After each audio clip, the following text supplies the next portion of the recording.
African spirituality does not promote gambling. That is because gambling is meant for the gods. Every blessed day that passes by, the gods gambles with us. A lot of you will ask, how do you mean? In the spirit realm, like I always say, it's a realm of hierarchy and loyalty. What it means is this: it's either I, God Uzih, have more followers, have more power, and in a higher office than Goddess Rezi, or Goddess Rezi more than me. Why? Here on earth is not just hierarchy alone. We were given something that limits us from being gods, which is emotions. The gods bet on us every day, and humans are always what they bet with. How do they do this? This your servant cannot do this. Yes, he can do it. He cannot do this. So you see where Olokun, for example, and Shango, they are having a bet.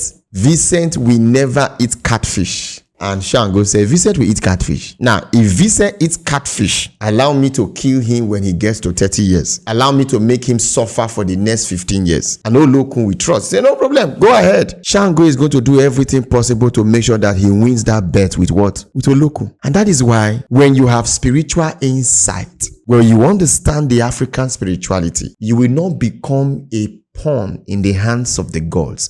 Rather, you become a chosen one, a child, one that is protected by the gods. When you gamble as humans, you might decide to give me an example of people who went into gambling and they made money. The gods will never favor you in gambling. Rather, what you think you've been favored with will always bring you tears and pain. African spirituality forbids gambling. Gambling brings about greed. Gambling brings about poverty. If you are one who say, oh, I want to follow the ways of my ancestors, I want to do that which the gods required of me, as an African spiritualist, stay away from gambling. Walk with your hands. Even a script said, for I am the one that give you power to make wealth. If you think I'm lying, I can give you an example. From those of you who call yourself Christians and do gambling, do you think I'm joking? There was a bet between your God Yahweh and Shaitan, where he said, Job, if you take everything from Job, he will curse you. That was a gamble. And listen, when the gods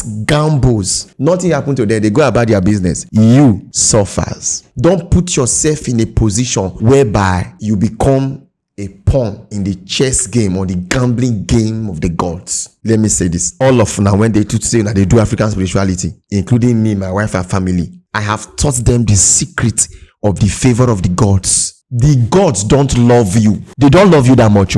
No.